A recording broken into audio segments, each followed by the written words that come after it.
নাবালিকা ধর্ষণের দায়ে অভিযুক্তকে দোষী সাব্যস্ত করে সাজা ঘোষণা করলেন বিশালগড় মহকুমা আদালতের অতিরিক্ত জেলা ও দায়রা বিচারক। ঘটনার বিবরণে জানা যায়, 2019 সালের 2রা আগস্ট পশ্চিম আগরতলা মহিলা থানায় এক নাবালিকাকে ধর্ষণের অভিযোগে খোকন দেবনাথ নামে এক যুবকের বিরুদ্ধে মামলা দায়ের করে ধর্ষিতার পরিবার। পরবর্তী সময় 2019 সালের 3রা আগস্ট মামলাটি বিশালগড় থানায় প্রেরণ করা হয়, কারণ ঘটনাটি বিশালগড় মহিলা থানা এলাকায় ঘটেছিল। মামলা তদন্তে নেমে 2019 সালের 4 আগস্ট অভিযুক্ত যুবককে গ্রেফতার করে বিশালগড় মহিলা থানার পুলিশ।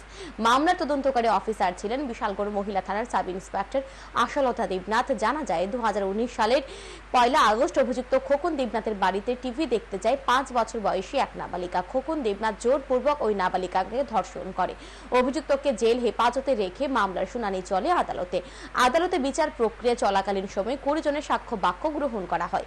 বৃহস্পতিবার বিশালগড় মহকুমা আদালতের অতিরিক্ত জেলা ও দায়রা জজ দেবাশিস কর অভিযুক্ত যুবক খোকন দেবনাথকে দোষী সাব্যস্ত করে 10 বছরের সশ্রম কারাদণ্ড ও 1 লক্ষ টাকা জরিমানা, অনাদায়ে আরও 1 বছরের কারাদণ্ডের নির্দেশ দেন।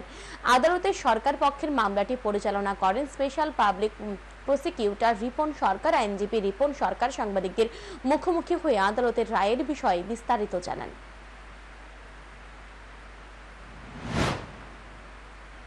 খোকন দেবনাথকে এই কেসে 6 অফ দ্য পোক্সো অ্যাক্টে দোষী, সেকশন 6 অফ দ্য পোক্সো অ্যাক্টে দোষী সাব্যস্ত করে। যদিও এই কেসে খোকন দেবনাথের বিরুদ্ধে মাননীয় আদালত যে চার্জ ফ্রেম করেন সেগুলি ছিল punishable under section 376(2) within bracket I of IPC এবং 6 অফ দ্য পোক্সো অ্যাক্ট। পরবর্তী সময়ে আজকে জাজমেন্টে 6 অফ দ্য পোক্সো অ্যাক্ট প্রমাণিত হয় এবং সেখানে মাননীয় জাজ খোকন দেবনাথকে কনভিকশন দেয় এবং 10 বছরের সশ্রম কারাদণ্ডে দণ্ডিত করে এবং সঙ্গে 1 লক্ষ টাকা ফাইন করে এবং এই ফাইন অনাদায়ে আরও 1 বছরের সশ্রম কারাদণ্ডের বিধান দেন।